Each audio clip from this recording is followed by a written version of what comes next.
ચાલો બાળ મિત્રો આપણે સન્ડે મંડે શીખીએ.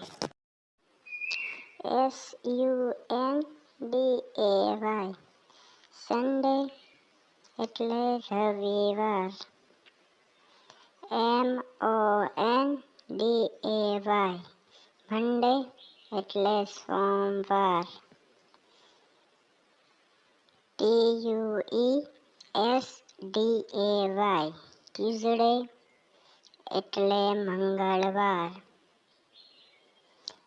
WEDNESDAY